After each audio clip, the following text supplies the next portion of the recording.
Shalom saudara, senang bisa kembali sore ini bersama-sama dengan saudara meskipun nggak lengkap kita semua, tapi kita percaya bahwa apapun yang terjadi dalam hidup ini semuanya diatur oleh Tuhan. Saudara-saudara yang ada di sini pun semuanya adalah appointed, ditaruh oleh Tuhan, sudah dibawa Tuhan ke sini untuk mendengarkan, untuk diberkati dari ibadah kita sore hari ini. Amin saudara. Nah, beberapa hari yang lalu, saudara, kita menerima berita bahwa ada saudara kita yang sudah bersama-sama dengan Kristus. Kita percaya bahwa Tuhan Yesus Kristus akan selalu menyertai saudara, keluarga yang ditinggalkan, karena selama ini memang Tuhan Yesus yang memelihara mereka, saudara. Nah, bagi kita yang sudah memiliki pengharapan di dalam Kristus, saudara, kita tahu bahwa sebenarnya hidup kita 70-80 tahun di bumi ini hanyalah sedikit saja dibandingkan dengan kekekalan, saudara. Kekekalan ini begitu lama, begitu panjang, tidak ada akhir, saudara. Dan kita di sini 70 tahun ini sebentar sekali, seperti seakan-akan hanya lewat saja, saudara. Dan bersyukur ada Tuhan Yesus Kristus, karena korbannya di atas kayu salib, kita bisa menghabiskan kekekalan itu bersama-sama dengan Dia. Amin, saudara. Nah, hari ini saudara, saya ingin ajak saudara untuk membahas kembali mengenai satu topik yang saudara sudah sangat paham, yaitu kemah suci, saudara.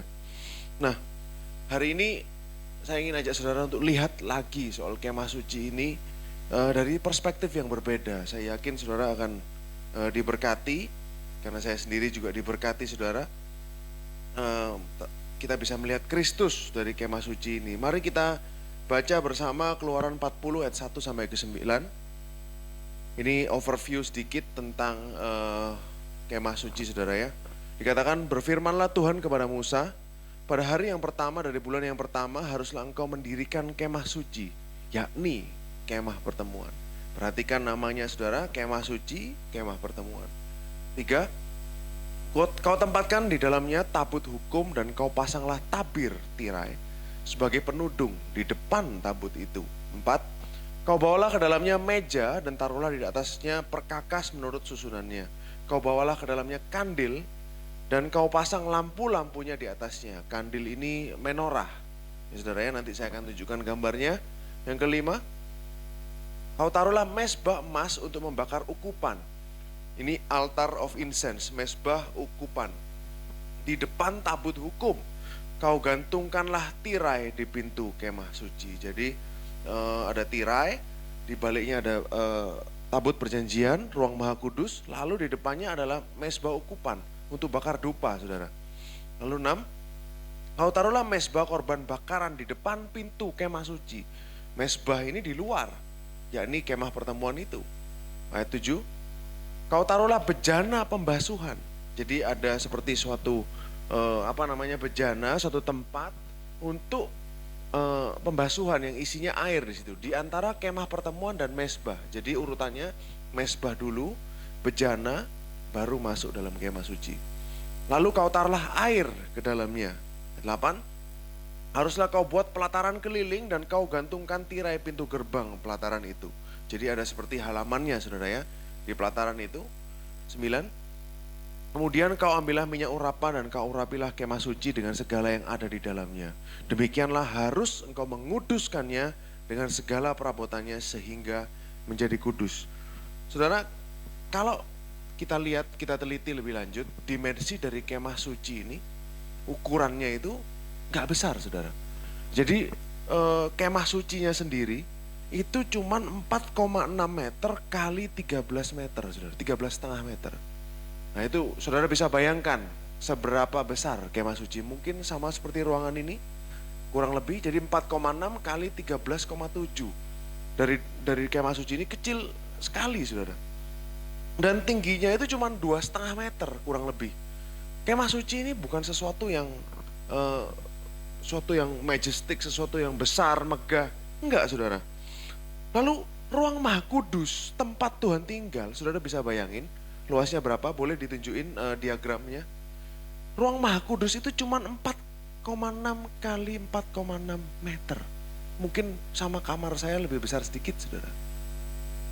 Jadi ruangannya Tuhan ini kan pakai kaki saudara ya, 15 feet, 15 feet, 30 feet, 45 feet, ini semua 40, ini semua ukuran dalam kaki.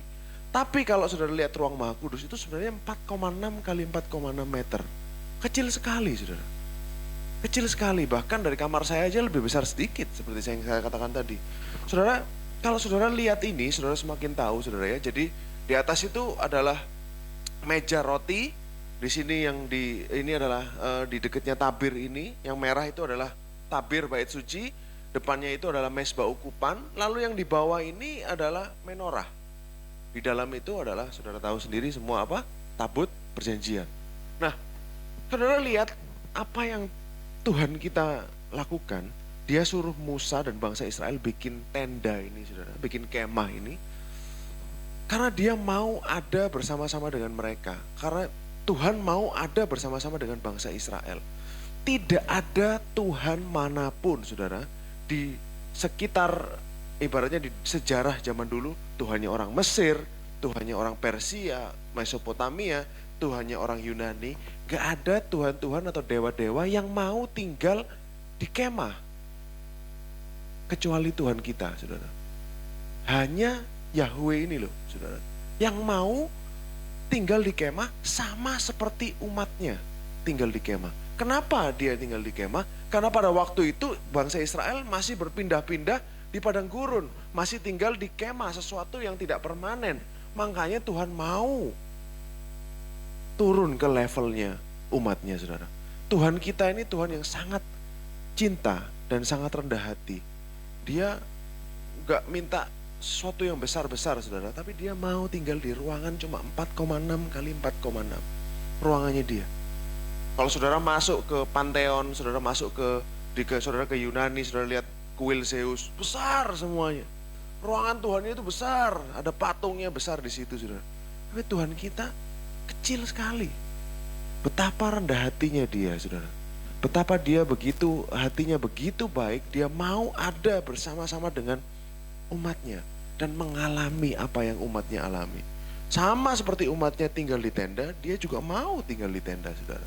Nah, lalu saudara kita tahu blueprint dari awal, rencana dari awal adalah Tuhan ini keinginan hatinya dia ingin bersama-sama dengan manusia. Kemarin kita bicarakan pada waktu di Adiasa, kita bicarakan bahwa pada waktu di Taman Eden manusia jatuh dalam dosa, manusia bisa dengar suara langkahnya Tuhan. Lalu Tuhan tanya, Adam, di manakah engkau? Artinya apa saudara? Ada kedekatan di situ. Tuhan itu berarti sering ke sana. Kalau manusia sampai bisa mendengar dan hafal suara langkahnya, berarti Tuhan sering ada di situ. Tuhan sering jalan-jalan ke situ, ke Taman Eden. Artinya apa? Dia mau dekat dengan manusia. Blueprintnya adalah seperti itu dari awal saudara. Nanti kita akan bahas lagi di belakang saudara, di akhir sharing, bahwa dari awal Tuhan itu ingin dekat dengan manusia. Betapa cintanya dia kepada manusia. Nah, dari kemah suci ini kita bisa tahu saudara, bahwa saya akan kasih tahu kepada saudara, kita akan bahas bersama-sama bahwa kemah suci ini adalah gambaran dari Kristus yang datang ke dunia. Nah, kenapa bisa seperti itu? Kita akan gali lebih dalam saudara. Kita lihat di Yohanes 1 ayat 1 sampai 14. Saya akan kasih tahu alasan-alasannya. Kenapa kok kemah suci ini adalah gambaran dari Kristus? Dikatakan seperti ini, firman itu dan telah menjadi manusia dan diam di antara kita. Kita telah melihat kemuliaannya, yaitu kemuliaan yang diberikan kepadanya, Yesus, sebagai anak tunggal Bapa, full of grace, penuh dengan kasih karunia dan kebenaran. Nah, buka dalam, boleh dilihat interlinearnya, yang bahasa aslinya saudara. Kata-kata diam yang saudara lihat di sini itu artinya adalah tinggal seperti dalam sebuah kemah, tabernakel. Boleh dibuka 1 Yohanes 1 ayat 14. Nah, saya lingkari saudara ya. Dari bahasa ini, dari bahasa Yunaninya tinggal itu di sini yang saya lingkari. Boleh dibuka yang 4637. Yang 4637 ini adalah dwell as in a tent. Saudara bisa lihat terjemahnya di sini kecil, saya akan tunjukkan buat saudara. Tinggal seperti dalam sebuah kemah. Jadi yang Tuhan maksudkan di situ adalah dia itu bertabernakel, dia itu seperti berkemah di sekitar kita, saudara. Pada waktu itu di antara manusia, firman itu sudah datang dan tinggal seperti dalam sebuah kemah. Artinya apa? Dari sini saudara pasti bisa mulai menangkap bahwa Yesus pada kedatangannya yang pertama, dia itu seperti kemah suci, saudara. Karena dia diam di dalam tubuh yang sementara. Nah, saya akan ajak saudara untuk semakin lihat. Ibrani 2 ayat 14, boleh dibuka. Ibrani 2 ayat 14. Karena anak-anak itu adalah anak-anak dari darah dan daging. Anak-anak itu manusia maksudnya. Anak-anak manusia ini dari darah dan daging. Maka ia, Yesus, juga menjadi sama dengan mereka. Menjadi darah dan daging juga seperti manusia. Dan mendapat bagian dalam keadaan mereka. Supaya oleh kematian Yesus, ia memusnahkan dia, yaitu siapa saudara? Iblis yang berkuasa atas maut. Jadi Yesus mengambil rupa dari darah dan daging untuk mengalahkan maut demi manusia ini, saudara. Nah, itulah yang terjadi pada waktu itu. Nah, kemah suci ini gambaran dari Yesus Kristus yang datang ke dalam dunia menjadi manusia pada kedatangannya yang pertama. Nah, saudara ya, karena apa? Kemah ini gambaran tempat tinggal yang sementara. Mengapa sementara? Karena pada waktu itu bangsa Israel masih berpindah-pindah. Nah, begitu juga Yesus datang dengan tubuh daging, darah dan daging. Ini adalah tubuh yang sementara. Pada waktu dia datang ke sini. Nah, kalau saudara kontraskan supaya kita semakin mengerti. Saudara ingat bait suci Salomo. Bait suci Salomo dengan segala kemegahannya. Itu adalah gambaran Kristus yang akan datang kembali dengan tubuh kemuliaan pada nanti second coming, kedatangan yang kedua. Jadi sesuatu yang permanen. Saudara lihat konteksnya. Kemah itu dibuat di mana? Di padang gurun. Padang gurun adalah lambang dari kekeringan, sesuatu yang susah, sesuatu yang gak enak, saudara. Itulah gambaran Kristus datang ke dunia yang penuh dosa pada waktu itu.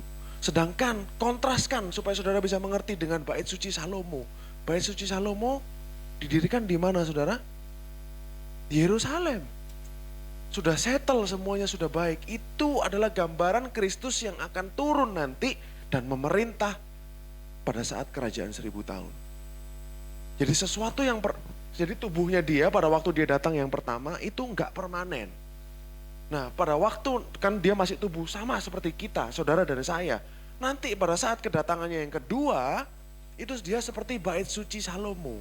Dia sudah pakai tubuh yang permanen. Dan dia datang sebagai raja untuk memerintah pada waktu itu. Sudah bisa mulai melihat gambarannya, saudara ya.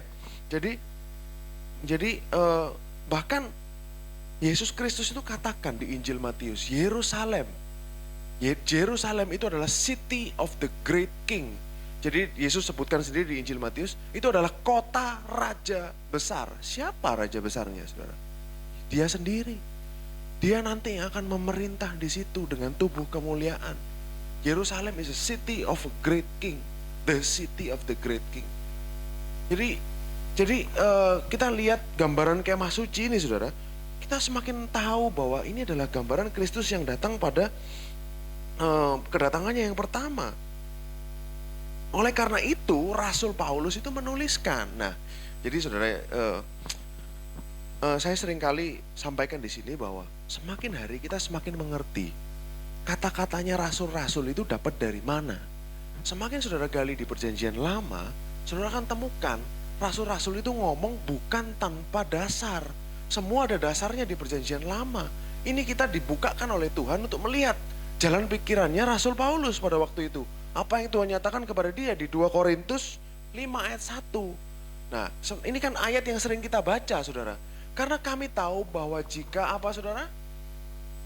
Emang tempat kediaman kita di bumi ini dibongkar, Elohim telah menyediakan suatu tempat kediaman di sorga, suatu tempat kediaman yang kekal, yang tidak dibuat oleh tangan manusia. Amin saudara. Jadi makanya Paulus bilang ini tubuh saudara dan saya yang kita pakai hari ini adalah kemah. One day ini akan dibongkar. Tuhan sudah sediakan tubuh yang bukan buatan tangan manusia. Tubuh kemuliaan ini saudara, suatu tempat kediaman. Jadi bukan lagi kemah, tapi tempat firm, a building kalau dalam bahasa Inggrisnya. Boleh dibuka di King James atau yang biar lebih jelas. Nah, this tent dikatakan, tenda ini dihancurkan. Kita punya building, bangunan. Gambarannya mulai nangkep saudara. Jadi Yesus datang pakai tent, pakai kemah. Sama seperti di kemah suci. Nanti dia akan datang lagi dengan bangunan. A building. Tent sama building from God. A house, not sebuah rumah yang bukan dibuat oleh tangan, tapi kekal di surga. Amin. Nah, lalu ayat yang keempat boleh kita baca bersama di versi yang Indonesia. Ayat yang 2 Korintus 5 ayat 4. Sebab selama masih diam di dalam kemah ini, pada saat kita masih diam di dalam kemah ini, kita mengeluh oleh beratnya tekanan. Karena kita mau mengenakan pakaian yang baru itu tanpa menanggalkan yang lama, supaya yang fana itu ditelan oleh hidup. Bingung gak saudara? Susah ini bahasanya. Saya terjemahkan dengan dari bahasa Inggris lebih gampang saudara. 2 Korintus 5 ayat 4 dari King James coba. Karena kita di dalam tabernakel. Loh, benar kan saudara? Dia bahasanya Inggrisnya dalam tabernakel ini kita mengeluh. Kita dibebani. Dibebani. Apa kok merasa terbeban kita? Titik 2. Ini burden ini. Bukan kita ini pengen mati. Bukan kita pengen unclothed. Unclothed itu apa saudara? Artinya kan kalau ini pakai kemah, kalau dilepas berarti kan mati saudara. Bukan karena kita ini terus pengen mati, tapi kita ini pengen dapat baju yang baru. Maksudnya Rasul Paulus seperti itu. Clothed upon. Supaya mortality, kefanaan dalam tubuh ini, fana ini kan tubuh saudara kan fana, mortal, ini akan ditelan oleh tubuh kemuliaan yang hidup itu saudara. Maksudnya Rasul Paulus, kita ini bukan karena depresi, kita ini mengeluh, capek, frustasi dengan tubuh ini. No. Kita ini bukan mau mati, Paulus bilang gitu. Kita ini pengen dapat tubuh yang baru itu. Supaya kefanaan kita ini ditelan oleh kehidupan. Apa itu? Tubuh kemuliaan. Ini maksud ayat ini saudara. Jadi supaya kita semakin paham saudara ya. Nah, karena kita ini sudah mati bersama-sama dengan Kristus dan bangkit bersama-sama dengan Kristus, berarti kan Kristus itu mati dengan kemahnya ini. Lalu dia bangkit, dapat tubuh kemuliaan. Dan kita sudah mati bersama-sama dengan dia dan bangkit bersama-sama dengan dia. Kalau Yesus sudah dapat tubuh kemuliaan, berarti kita nanti pasti akan dapat tubuh kemuliaan juga. Amin saudara. Karena sama seperti Kristus. Karena kita posisinya ada di dalam Yesus Kristus. Betul saudara? Kalau Kristus sekarang sudah dapat tubuh yang baru, berarti saudara dan saya nanti juga akan dapat tubuh yang baru. Bersama-sama dengan Kristus. Nah kita menunggu tubuh yang baru itu nanti dia akan berikan kepada kita saudara. Nah saudara kita pernah lalu lanjut mengenai kemah suci ini saudara ya. Kenapa kok kemah suci ini digambarkan sebagai Kristus? Saudara ingat kemah suci dibangun oleh siapa? Musa. Tuhan berikan perintah itu kepada Musa. Nah Musa seorang apa saudara? Nabi. Lalu Musa dalam hidupnya di Ulangan pasal 18 ayat 15 dia pernah berkata, nanti akan ada nabi lagi yang seperti aku dari antara kamu. Nah dikatakan seorang nabi dari tengah-tengahmu sama seperti aku akan dibangkitkan bagimu oleh Yahweh Elohim. Dia bernubuat. Ini tentang siapa saudara? Tentang Yesus Kristus. Pada kedatangannya yang pertama, kalau saudara lihat di Matius, di Injil Matius, Yesus itu sedang memposisikan dirinya sebagai Musa yang baru. Sebagai Nabi Musa yang dinubuatkan oleh Musa ini. Contoh paling gampang. Musa menerima hukum Taurat di mana saudara? Gunung Sinai. Khotbahnya Yesus yang paling terkenal di mana saudara? Khotbah di bukit. Sama. Karena itu pada waktu itu dia berikan hukum-hukum. Pada waktu dia khotbah di bukit. Karena apa? Dia pada waktu itu menggambarkan dirinya sebagai menggenapi nubuat bahwa dia adalah the new Moses. Musa yang baru. Nah, Musa pada waktu itu dia katakan nabi itu bernubuat. Yesus juga bernubuat. Dia tahu soal kematiannya. Karena Yesus juga ngomong, apa yang aku dapat ini dari Bapa. Karena apa saudara? Saudara harus tahu, bedanya nabi dengan imam besar itu apa? Imam besar itu mewakili manusia di hadapan Tuhan. Tetapi seorang nabi, dia mewakili Tuhan kepada manusia. Nah, makanya di Yohanes 7 ayat 16, Tuhan Yesus katakan apa? Ajaranku tidak berasal dari diriku, tetapi dari Dia yang mengutus aku. Inilah dia menggenapi perannya sebagai seorang nabi, the prophet yang dinubuatkan oleh Musa. Jadi dalam hidupnya Yesus itu menggenapi banyak, saudara. Dia menggenapi sebagai imam besar juga, dia menggenapi dia sebagai nabi juga, dia sebagai Mesias, semuanya digenapi, saudara. Ini loh ajaibnya Tuhan kita. Dalam 33 tahun dia lakukan banyak hal daripada orang mungkin yang hidup 80-100 tahun, saudara. Efektif sekali dalam hidupnya. Nanti kita akan pelajari, mungkin hari ini, mungkin minggu depan atau kapan, saudara. Kalau saya ada sharing di sini, kita akan bahas tentang bagaimana Yesus itu sebagai imam besar. Jadi dalam hidupnya dia menggenapi banyak. Jadi berarti Tuhan itu nabi, bukan, saudara. Tapi ini salah satu peran yang dia genapi. Karena banyak yang dia genapi dalam masa hidupnya itu. Karena dia Tuhan.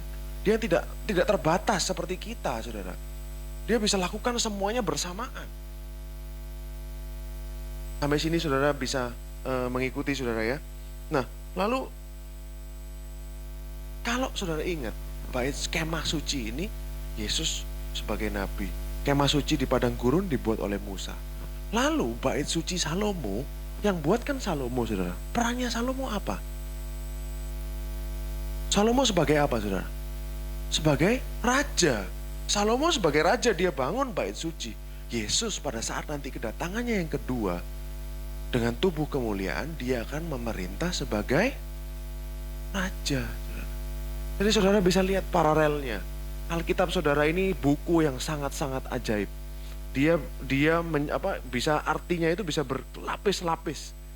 Dibukain satu-satu demi satu demi satu, saudara akan temukan semakin dalam, dan semakin dalam, saudara. Dari pandangan orang luar, saudara, kemah ini kan bukan sesuatu yang megah, bukan sesuatu yang bagus, bukan seperti bangunan seperti bait suci Salomo, saudara ya. Nah, boleh ditunjukkan mungkin gambar kemah supaya lebih paham, saudara ya. Dan dibandingkan dengan bait suci Salomo, ada nggak bait suci Salomo? Jadi kalau di bait suci Salomo, saudara, ini kan bait suci Salomo. Bait suci Salomo itu dalamnya itu menorahnya itu bukan cuma satu, tapi menorahnya itu banyak menurut orang-orang Yahudi. Jadi kalau di kemah itu cuma satu menorah yang lambangnya orang Israel itu, kandil itu. Kalau di bait suci Salomo banyak, saudara. Boleh ditunjukin next gambar apa? Nah, di temboknya ada ukir-ukirannya. Ini 3D modeling, saudara. Jadi ada seorang artis di New York, dia bikin gambaran soal bait suci Salomo, Solomon's Temple. Memang bait suci Herodes ini kan nanti dihancurkan, saudara. Karena sangat kaya, emasnya ini kan diambil semua. Dihancurkan, nanti Herodes bikin yang lebih besar. Tetapi detailnya, kemewahannya tidak seperti ini. Dia cuma bisa bikin gedung gede aja Herodes itu. Tapi nggak bisa bikin detailnya dan kemewahannya seperti Salomo buat. Ini bait suci yang pertama, first temple. Herodes itu second temple, bait suci yang kedua. Nah, lalu lihat saudara, menorahnya nggak cuma satu. Dan ini perkakas-perkakasnya itu jauh lebih banyak daripada cuman kemah. Kemah kan tadi cuman saudara lihat diagramnya satu. Ini ruang maha kudusnya, mungkin ini gambarnya kurang tepat karena belum ada tirainya, saudara ya. Tapi di dalam ruang maha kudus itu, boleh dibuka next. Di dalam ruang maha kudus, kalau saudara teliti bacanya, saya sudah cari juga, memang benar. Jadi kerubim ini kan ada di atas tabut, saudara. Salomo bikin lagi yang jauh lebih besar. Dia bikin kerubimnya ini di belakang, dua lagi. Sayapnya dari ujung sampai ke ujung. Dan ini semua emas, saudara. Saudara bayangkan betapa megahnya, betapa mewahnya bait suci Salomo pada waktu itu. Jauh kalau dibandingkan kemah, saudara. Saudara bisa lihat gambarnya yang kemah? Boleh dibukain Dela. Kemah cuman kecil gini, saudara. Nggak megah. Jauh kalau dibandingkan Salomo. Ini menggenapi apa, saudara? Menggenapi Yesaya 53 ayat 2. Jadi Alkitab ini adalah gambaran soal Kristus, Kristus, Kristus, dan Kristus. Yesaya 53 ayat 2, sebagai taruk ia tumbuh di hadapan Tuhan. Sebagai tunas dari tanah kering, ia tidak tampan. Semaraknya pun tidak ada sehingga kita memandang dia. Jadi dia kalau saudara kita lewat mungkin di jalan gitu enggak noticeable. Biasa aja, mukanya itu biasa aja. Dan rupa pun tidak sehingga kita menginginkannya. Itulah gambaran Kristus pada waktu dia pertama kali datang ke dunia 2000 tahun yang lalu. Tapi nanti saudara, pada saat dia datang kedua kalinya, dia akan datang dalam segala kemegahannya. Sama seperti gambaran di bait suci Salomo.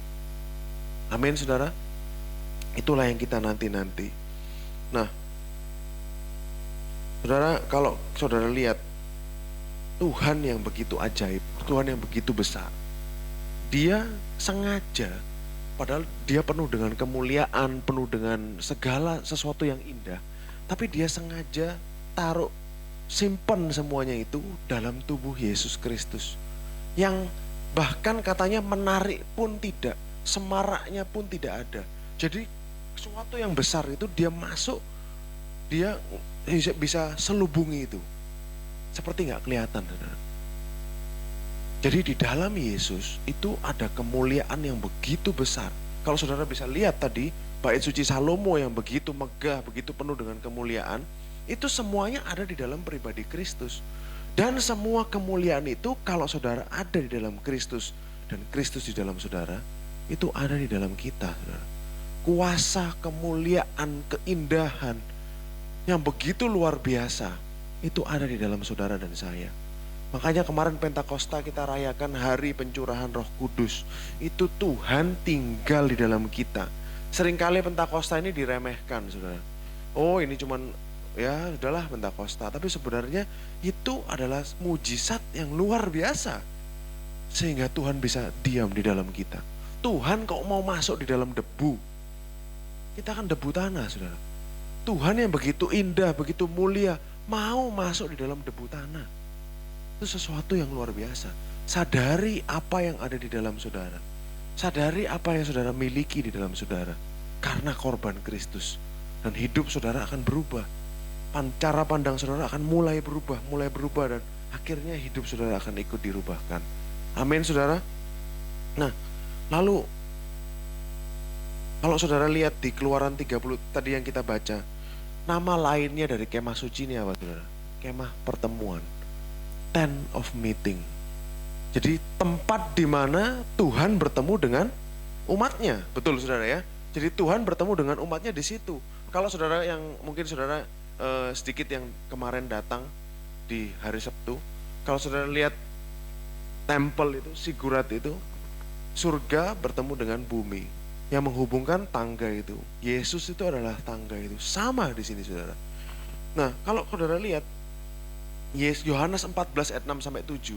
Yesus ini adalah tempat pertemuan antara Tuhan dan manusia. Makanya dia bilang, akulah jalan, kebenaran dan hidup. Tidak seorang pun datang kepada Bapa kalau tidak melalui aku. Jadi tempat pertemuan antara heaven and earth, surga dan bumi adalah Yesus Kristus. Makanya orang Israel kalau mau, makanya kan Musa bilang kalau orang Israel mau datang, mereka bisa datang ke kemah itu, mau ketemu Tuhan, datang di kemah itu. Musa kan sempat sebutkan saudara nanti di Keluaran 33 ayat 7. Kalau orang Israel butuh, datanglah ke situ, dari situlah aku akan berbicara kepada mereka. Artinya apa? Kemah ini, Kristus ini adalah tempat kita bertemu dengan Yahweh. Gak ada cara lain saudara. There is no other way, tidak ada cara lain. Makanya dia bilang tidak ada seorang pun yang bisa datang kepada Bapa kalau tidak melalui Yesus. Saudara bisa lihat gambaran Kristusnya di sini saudara. Mungkin ini pertama kali saudara lihat, ini juga pertama kali saya lihat saudara. Jadi mungkin saya berusaha menjelaskan apa yang sebenarnya ada di sini saudara. Nah, berbicara lagi tentang perabot kemah suci. Kembali ke perabot tadi saudara ya. Jadi ini kan tadi tentang holistik, tentang kemahnya. Kita lihat detailnya tentang perabot kemah suci ini. Boleh dibukain yang pertama. Katakan ada mesbah, saudara ya. Kayaknya saya belum ada gambar mesbah di situ. Mesbah yang ada di luar tadi. Lalu ada bejana pembasuhan, mesbah tempat korban dikorbankan. Lalu ada bejana pembasuhan, tempat para imam membasuh dirinya sebelum mereka melayani. Lalu di dalam ada table of showbread, jadi meja roti sajian. Meja roti sajian ini tempat di situ rotinya ini ditata 6 sama 6, satu tumpuan 6, 12. Ini melambangkan 12 suku Israel. 1 minggu sekali rotinya diganti. Dan para rabi bilang, ini kan harus dimakan di dalam tempat kudus. Jadi misalnya mereka diganti, rabi-rabinya harus makan di situ juga. Pada saat itu, pada waktu mereka yang ganti, yang lama mereka boleh makan.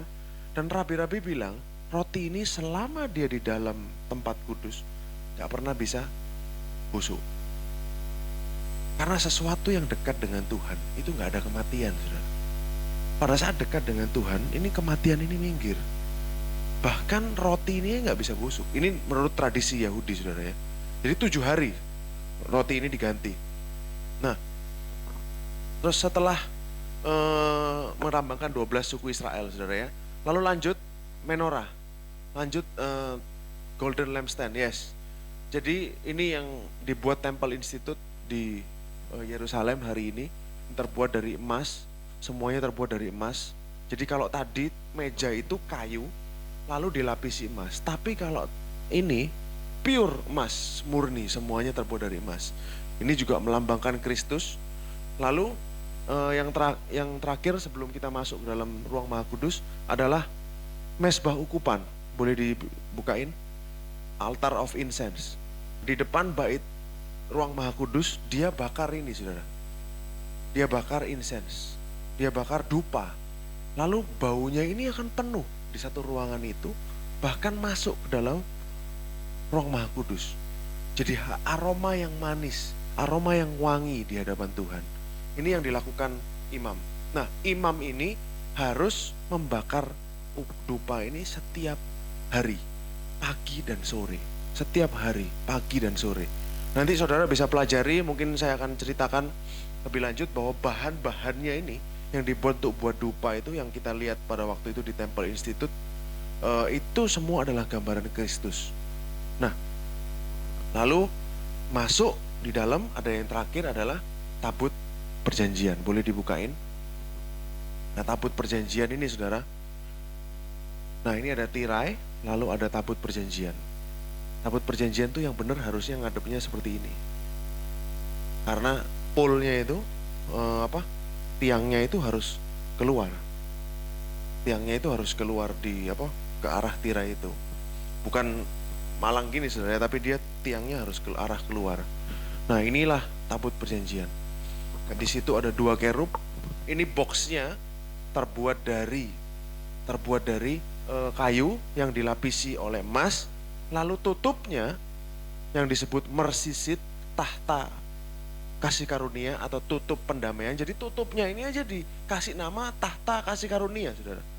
Atau tutup pendamaian terjemahan bahasa Indonesianya. Dan ini semua malaikatnya, gambar kerub sama tutupnya itu pure emas. Jadi itu pure gold, emas murni beneran yang ada di situ. Di dalamnya ada 2 loh batu, hukum Taurat, mana dan tongkat Harun yang berbunga. Semuanya adalah lambang dari pemberontakan. Semuanya adalah lambang dari pemberontakan bangsa Israel di padang gurun pada waktu itu. Nah, kenapa kok kita bahas ini semua? Why, saudara ya? Kenapa? Kalau kita lihat di Injil Yohanes yang ditulis oleh Rasul Yohanes, Rasul Yohanes itu menuliskan dari pasal 1 sampai terakhir. Struktur dari Injil Yohanes itu sama seperti struktur tabernakel. Kita sudah dikasih clue tadi. Yohanes 1 ayat 14. Firman itu di antara kita menjadi manusia dan tinggal tabernakel di antara kita. Ini dari pasal 1. Sudah dikasih clue sama dia. Entah ini Rasul Yohanes yang sengaja, entah ini Roh Kudus murni, lalu Rasul Yohanes gak sengaja, kita gak ngerti. Tapi saya akan ajak saudara untuk lihat, Yesus itu menggenapi semua perabot tabernakel dalam struktur Injil Yohanes. Yang pertama, mezbah. Buka Yohanes 1 ayat 29. Dari sini saudara ya. Yesus dikatakan apa? Waktu Yohanes Pembaptis lihatlah anak domba Elohim yang menghapus dosa dunia. Menggenapi apa saudara? Mezbah. Anak domba dibakar di mana? Di mezbah, dipersembahkan di mezbah. Ini yang pertama. Yesus adalah anak domba yang dikorbankan di atas mezbah. Yang kedua, apa tadi perabot kedua saudara setelah mezbah? Bejana pembasuhan. Bejana pembasuhan di mana? Lihatnya Yohanes 2 ayat 6 sampai 7. Mujizat pertama Yesus di mana? Di Kana. Apa saudara? Merubah apa jadi apa? Air menjadi anggur, betul. Airnya dari mana?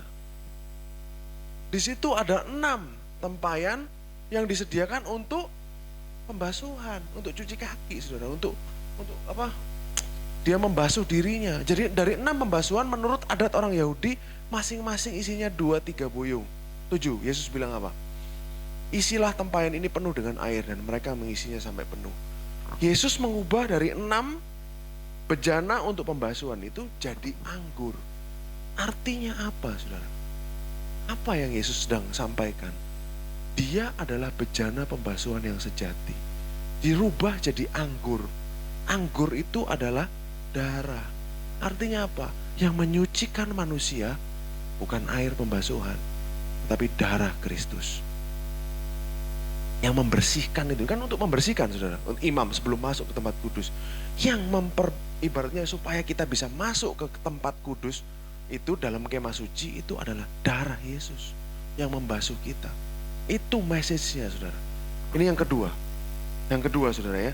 Lalu kita juga banyak lihat gambaran air di kitab Yohanes. Contohnya dia ketemu perempuan Samaria di mana saudara? Di sumur. Dia bilang, kalau kamu minum air ini kamu gak akan haus lagi. Gambaran air itu banyak. Lalu setelah itu apa?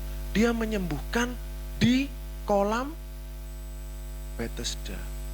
Menyembuhkan orang lumpuh di kolam Bethesda. Air lagi saudara. Jadi air ini banyak di kitab Yohanes. Kita akan next ke perabot yang selanjutnya. Masuk ke ruang kudus. Apa saudara? Meja roti sajian. Buka di Yohanes 6. Yohanes 6 ayat 13. Mujizat apa ini saudara? 5.000 orang diberi makan kenyang dengan 5 roti dan 2 ikan. Saudara cek sisa rotinya berapa? 12 bakul. Betul saudara? Sisa 12 bakul. Makan kenyang. Yesus memberikan mujizat 5.000 orang kenyang, makan 5 roti 2 ikan, sisanya 12 bakul. Penuh dengan potongan dari, potongan apa? Bukan ikan saudara. Potongannya adalah potongan roti. Kenapa kok bukan ikannya yang sisa? Karena ini adalah gambaran dari meja roti sajian. Berapa rotinya tadi saudara? Buka mejanya tadi supaya lebih jelas. 12 roti. Kok bisa pas? Karena Yohanes 6 ayat 35, Yesus berkata apa? Akulah roti hidup. Yohanes 6 ayat 35, akulah roti hidup, barang siapa datang kepadaku, ia tidak akan lapar lagi. Dan barang siapa percaya kepadaku, ia tidak akan haus lagi. Nah sampai sini saudara mulai menangkap ritmenya, apa yang Yesus lakukan. Ini ajaib saudara. Saya yakin gak ada karya sastra di dalam dunia ini yang bisa masukin segini banyak kode rahasia-rahasia di sini. Simbol-simbol, gambaran-gambarannya begitu kaya. Saya juga baru ngerti saudara. Makanya saya juga wah luar biasa. Kok bisa Rasul Yohanes ini nulis sebegitu tertatanya, begitu detailnya? Pasti Roh Kudus, saudara. Lanjut di yang keempat, perabot yang keempat tadi apa? Perabot yang keempat, menorah, kandil, lilin. Ingat peristiwa apa, saudara? Yohanes 8 ayat 12. Yesus bilang apa, saudara? Akulah terang dunia. I am the light of the world. Akulah terang dunia. Barang siapa mengikut aku, ia tidak akan berjalan dalam kegelapan, melainkan ia akan mempunyai terang hidup. Sampai di sini belum selesai. Next, Yohanes 9. Mujizat apa? Saudara ingat Yohanes 9, lanjutannya dari ini, mujizat apa? Yesus menyembuhkan orang buta. Di mana dia disuruh basuh dengan air dari kolam Siloam. Waktu itu orang buta itu bilang apa, saudara? Aku gak ngerti apa omonganmu. Dia kan orang Farisi yang cari dia. Orang buta itu bilang, yang aku tahu adalah dulu aku buta, sekarang aku melihat. Saudara bisa lihat gambarannya. Pada saat orang itu buta, apa yang dia lihat? Gak ada, semuanya gelap. Tapi pada saat Tuhan berikan penglihatan, dia bisa melihat terang itu. Karena Yesus itu adalah terang dunia. Amin, saudara. Saudara bisa lihat ini, gak ada yang kebetulan dalam Alkitab kita.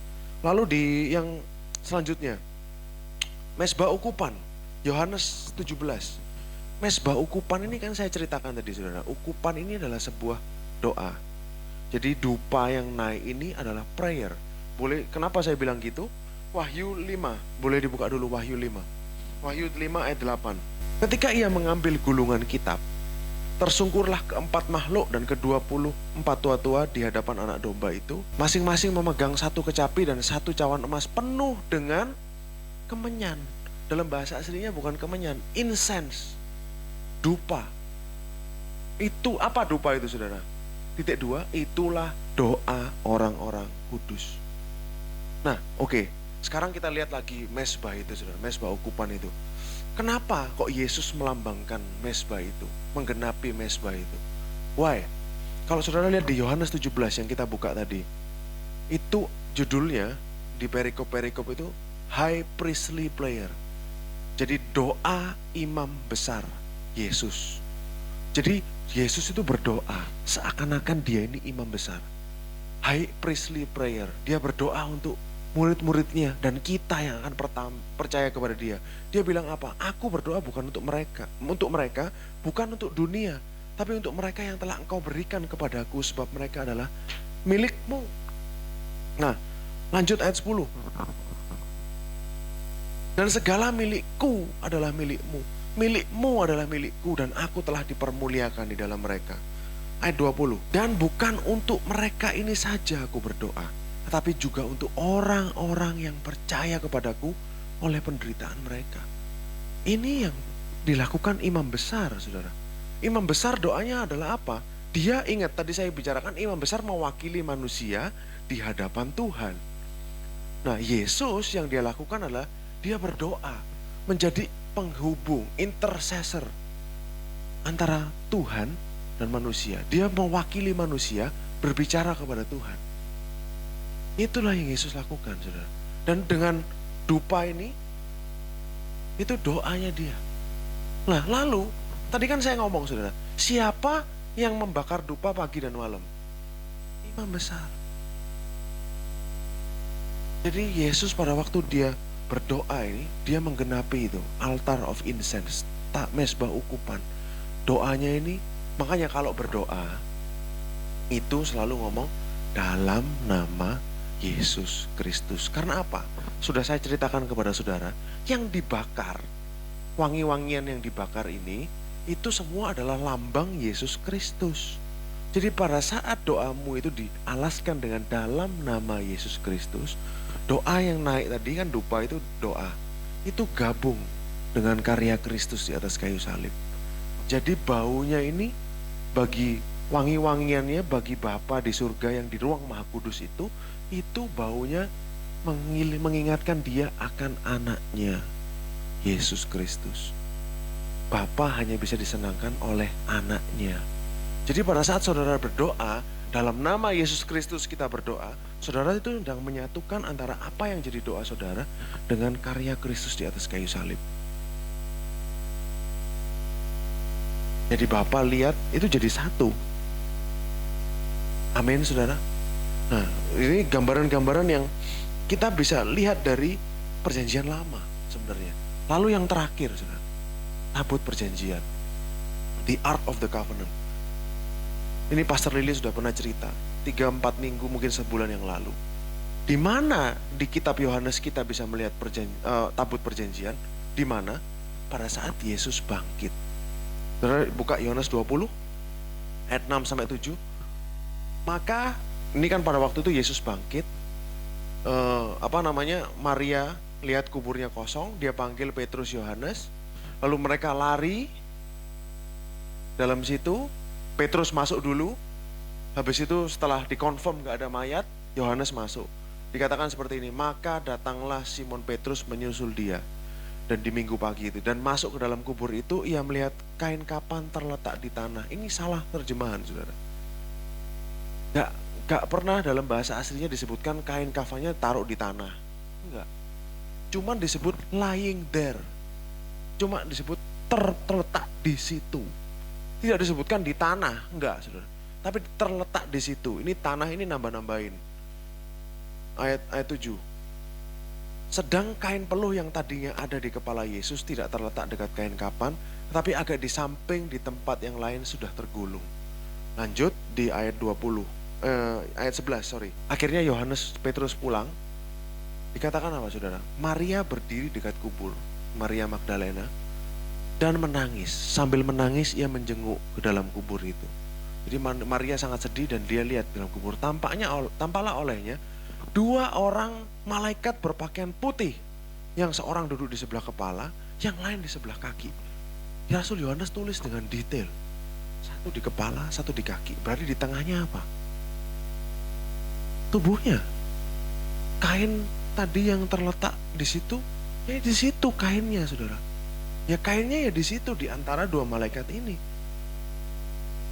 Dan yang lain di sebelah kaki di tempat mayat Yesus terbaling. Lanjut di ayat.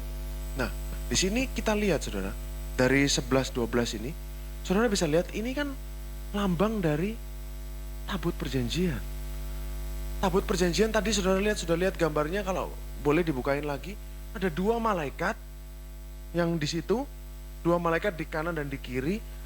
Yang di bawahnya ini adalah mercy seat, tahta kasih karunia. Tutupnya ini, alasnya ini adalah tahta kasih karunianya. Lalu saudara,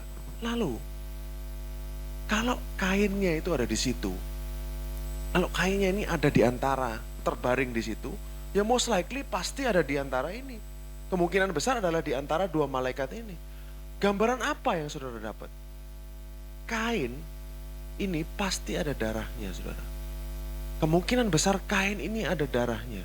Karena apa? Yesus habis lukanya begitu parah. Kainnya kan dibungkus di dia. Makanya ada Shroud of Turin. Dan Shroud of Turin itu apa? Dari darah.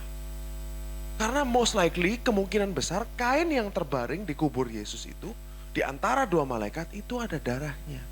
Ini gambarannya apa saudara? Gambaran apa? Peristiwa Yom Kippur. Yang boleh masuk ke dalam ruang Maha Kudus ini cuma 1 orang. Dari seluruh bangsa Israel hanya 1 orang yang boleh masuk, dan 1 tahun sekali. Yaitu siapa? High priest, imam besar. Setahun sekali. Ini adalah hari paling suci dari agama Yahudi, adalah Yom Kippur, bukan Paskah. Bagi mereka Yom Kippur itu adalah hari yang paling suci. Dan dia cuma boleh masuk sekali dalam setahun. Apa yang dia lakukan di dalam? Dia ambil darah lembu, dipercikkan di tahta kasih karunia itu. Ayatnya ada, langsung saya terjemahin dari bahasa Inggris biar cepat. And he shall take the blood of the bullock. Dia harus ambil darah lembu itu yang sudah dikorbankan dan sprinkle it. Jadi dipercikkan dengan jarinya kepada mana saudara? Mercy seat. Jadi nggak ada yang kebetulan di sini saudara. Jadi ditutupnya itu di antara malaikat itu dia percikkan. Itu darah Kristus. Sampai di sini saudara pasti sudah paham, saudara pasti sudah mengerti saudara ya. Ini adalah mercy seat ini yang di tengah-tengah ini disebut tahta Tuhan. Tempat dari mana Tuhan berbicara.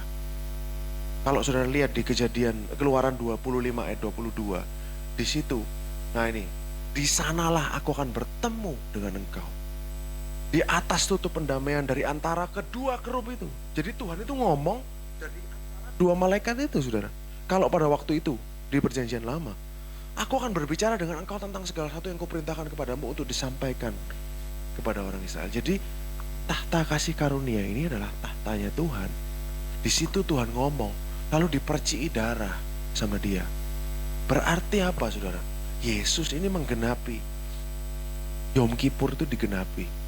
Tabut itu juga adalah dia. Lalu selain tabutnya adalah dia di situ, kan tabut itu gambaran dia.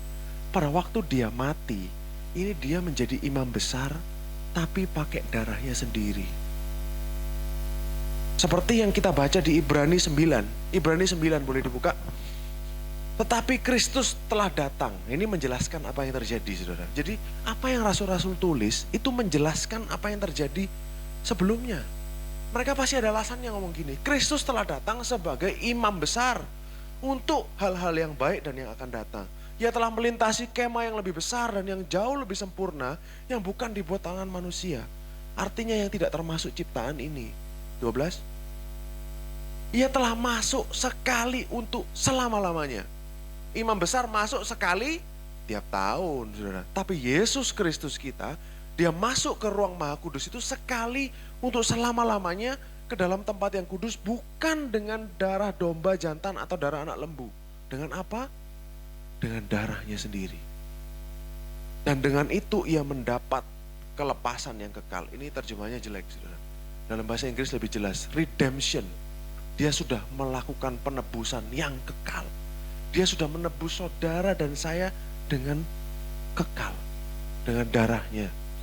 Makanya darah, lanjut ayat 13. Sebab jika darah domba jantan dan darah lembu jantan dan percikan abu lembu muda menguduskan mereka yang najis, sehingga mereka disucikan secara lahiriah, lanjut, betapa lebihnya darah Kristus yang oleh roh yang kekal mempersembahkan dirinya.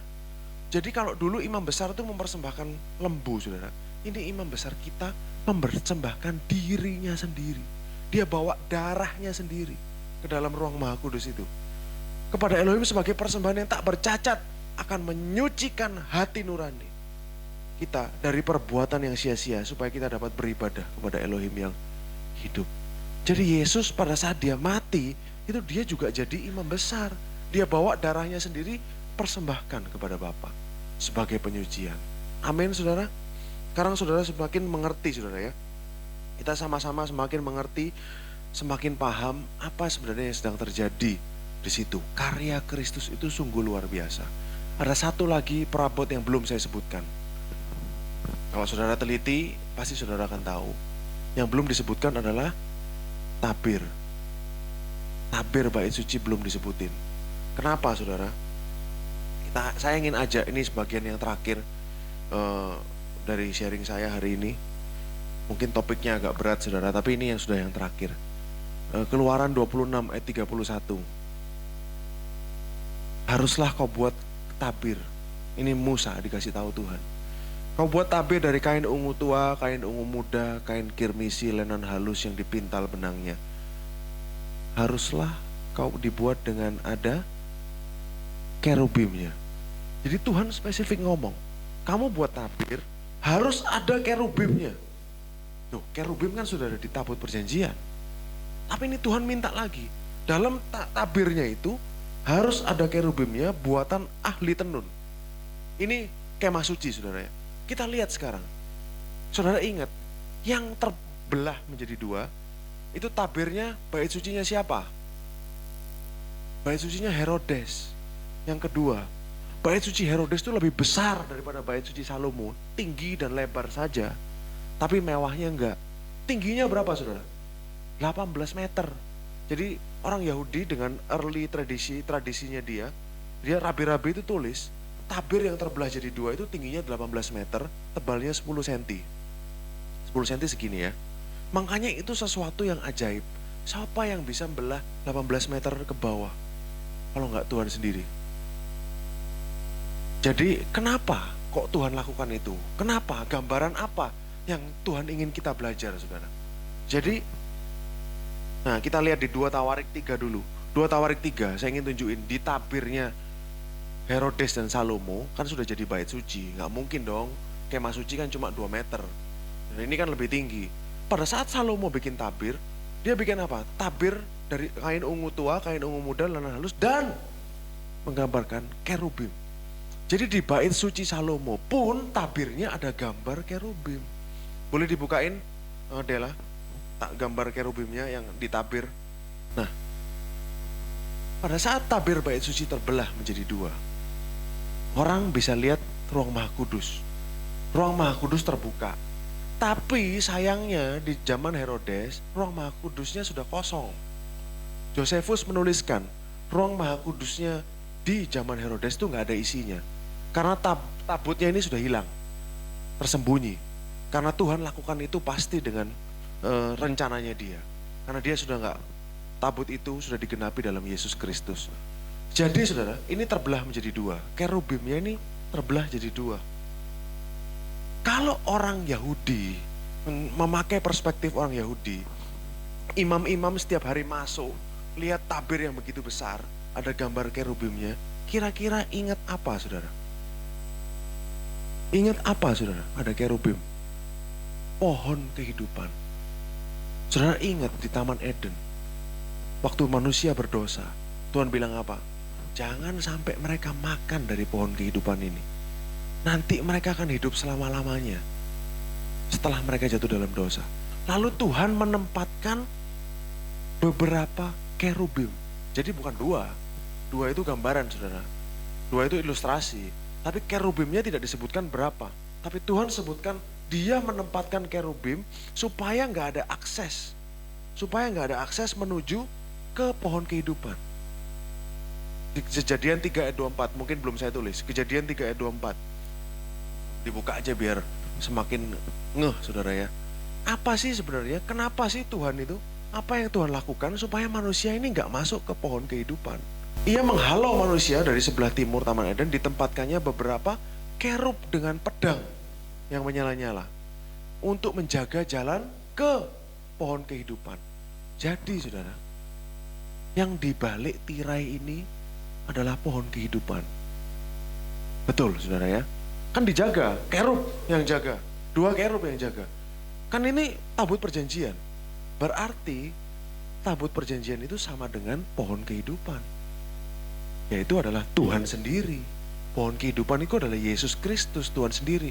Yang buahnya memberikan hidup kekal selama-lamanya, pohon kehidupan itu. Jadi pada saat imam itu datang melakukan tugasnya dalam ruang kudus, dia lihat pemisah, separation, pemisah antara Tuhan dan manusia. Betul saudara? Kan kerubim ini menghalau dengan pedangnya supaya manusia nggak mendekat kepada pohon kehidupan. Begitu juga tirai itu saudara. Tirai itu menghalangi ruang Maha Kudus di mana Tuhan ada dan manusia. Pada saat Yesus mati di kayu salib, terjadi gempa bumi, lalu terbelahlah tirai itu dari atas ke bawah. Detail Alkitab sebutin sudah di kitab Matius. Terbelah semua dari atas ke bawah. Artinya apa? Sudah tidak ada lagi penghalang antara kita dan pohon kehidupan. Sudah nggak ada lagi penghalang antara kita dan Tuhan. Hidup kekal itu punya kita saudara. Amin saudara. Kan pohon kehidupan buahnya memberikan hidup kekal, betul saudara ya. Jadi yang dijaga adalah pohon kehidupan. Kalau kerubimnya sudah nggak ada, jadi sekarang kerubimnya itu sudah tidak ada. Karena kematian Yesus itu sudah menghapus semua pemisah antara manusia dan Tuhan. Jadi kita bisa dapatkan kekekalan. Makanya dikatakan apa? Karena begitu besar kasih Tuhan akan dunia ini, Dia mengaruniakan anaknya yang tunggal supaya setiap kita yang percaya kepadanya beroleh apa? Hidup kekal. Ya buah kehidupan itu. yang kita miliki. Makanya kalau kita ada saudara-saudara kita yang pulang ke surga, mereka sudah mengecap kekekalan itu, saudara. Mereka sudah mengalami kekekalan itu. Dan ini bukan bohong, saudara. Karena kalau orang bohong, gak mungkin seruat ini, saudara. Ini bohong, kalau ini bohong, ini keruwetan untuk jadi bohong. Karena kita lihat semua bukti-buktinya, semua fakta-faktanya dalam Alkitab, semua mengarah ke situ. Dalam Yesus kita beroleh hidup yang kekal. Nah, makanya saudara, kita semakin hari semakin paham, semakin tahu apa yang saudara miliki di dalam Kristus itu bukan isapan jempol. Itu sesuatu yang nyata, real. Saudara sudah punya hidup kekal. Arti korban Kristus di atas kayu salib ini begitu kaya, begitu luas, begitu dalam. Sehingga saudara ini bisa masuk ke dalam ruang Maha Kudus, bisa bertemu dengan Tuhan langsung. Gak ada pemisah. Mereka gak ada dulu, gak ada yang bisa lihat, saudara. Tabut perjanjian gak ada yang bisa lihat. Cuman imam besar itu pun setahun sekali. Kalau imam besarnya mati, ganti lagi, gak ada yang lihat sudah. Tabut perjanjian gak ada yang pernah lihat. Tapi Yesus Kristus, pada saat dia menyatakan dirinya sebagai tabut perjanjian, yang lihat siapa? Maria Magdalena. Kenapa Tuhan gak kasih lihat Petrus, Tuhan gak kasih lihat Yohanes? Saya percaya ada message di situ. Gak mungkin kebetulan. Memang Tuhan gak liatin kepada mereka. Dulu tabut perjanjian hanya bisa dilihat oleh imam besar, statusnya tinggi, di atas semua orang. Di atas semua orang. Imam besar statusnya kan tinggi, saudara. Cuma satu dia. Dia orang yang dihormati, orang yang sangat direspek, orang paling kudus, pemimpin agama Yahudi, imam besar. Cuma boleh dilihat satu orang. Tapi Yesus di kuburnya, dia menyatakan dirinya sebagai tabut perjanjian. Siapa yang lihat? Maria Magdalena. Seorang perempuan. Perempuan dari zaman dulu diremehkan. Kesaksian perempuan tidak bisa sah di pengadilan. Tapi Yesus memilih untuk tunjukkan kepada dia. Maria Magdalena ini orang yang kerasukan 7 setan, saudara. Yesus yang sembuhkan dia. Maria Magdalena ini ada ayatnya di Markus dan Lukas. Kerasukan 7 setan. Ini orang ibaratnya secara emosional, secara psikologis hancur kalau sudah kerasukan 7 setan, saudara. Gak karu-karuan hidupnya. Pastilah. Tapi Yesus justru menyatakan dirinya kepada orang itu. Jadi dia bukan hanya menyatakan dirinya kepada orang yang luar biasa tinggi statusnya, orang yang paling kudus. Enggak. Kalau Maria Magdalena aja bisa lihat Tuhan, Tuhan mau nyatain dirinya, nunjukin dirinya kepada Maria Magdalena, kita pasti semua bisa. Orang yang rusak aja, yang hancur, Tuhan mau nyatakan dirinya. Berarti semua orang dapat bagian. Semua orang bisa melihat tabut itu, saudara. Yaitu Yesus Kristus. Amin, saudara. Semakin hari semakin kita tahu betapa cintanya dia buat saudara dan saya. Betapa cintanya dia kepada kita. Sebenarnya kalau saudara renungkan, saudara ya, dari semua cerita yang pernah diceritakan di sini, dari semua gambaran-gambaran ilustrasi yang pernah digambarkan di sini, sebenarnya siapa sih yang cinta duluan? Siapa sih yang tergila-gila? Siapa sih yang lebih cinta? Jelas sekali, saudara, yaitu Yesus Kristus. Tuhan ini yang tergila-gila dengan manusia. Sampai dia bikin cara yang begitu ruwet, cara yang begitu cara yang begitu rumit, cara yang begitu sulit, dia lakukan semua. Untuk siapa?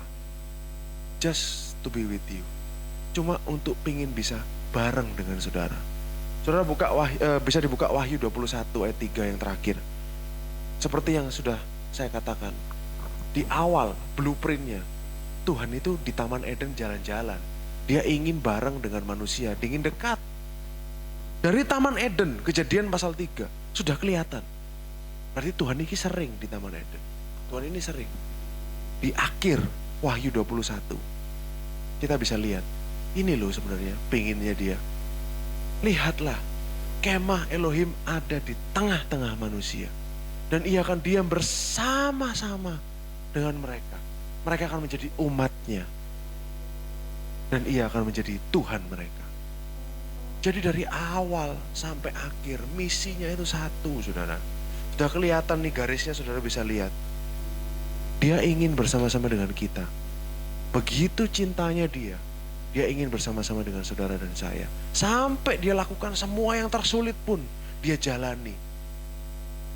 Makanya 1 Yohanes 4 ayat 10 yang terakhir lagi. Inilah kasih itu, definisi dari kasih. Tuhan itu esensinya kasih. Kenapa sih kok Tuhan tergila-gila kepada kita? Bukan karena kita baik, tapi karena memang itu sifatnya dia. Karena itu naturnya, sifat natur alamiah. DNA-nya dia itu adalah kasih. Settingnya Tuhan itu adalah kasih. Makanya dia bilang inilah kasih itu. Bukan kita yang mengasihi dia, tapi dia yang telah mengasihi kita. Dan telah mengutus anaknya sebagai pendamaian. Jadi kasih itu bukan tentang kita membanggakan kasih kita kepada dia. Tetapi kasih itu adalah tentang dia yang tergila-gila dengan kita. Amin, saudara. Segala sesuatu sudah dilakukan. Tuhan itu ibaratnya sudah noto semuanya. Sudah dia kasih blueprintnya. Dia toto semuanya. Dia lakukan semua yang perlu dia lakukan. Cuman supaya bisa bareng dengan saudara. Atas firman-Mu terima kasih Engkau sudah berikan revelation. Engkau nyatakan anak-Mu kepada kami. Betapa indahnya Yesus Kristus. Bahwa segala sesuatu adalah tentang dia. Dan tentang betapa besarnya cinta-Mu buat kami semua Tuhan. Buat setiap hari kami semakin paham dan semakin mengerti. Betapa tingginya, betapa dalamnya, betapa lebarnya, betapa panjangnya kasih-Mu buat kami semua Tuhan.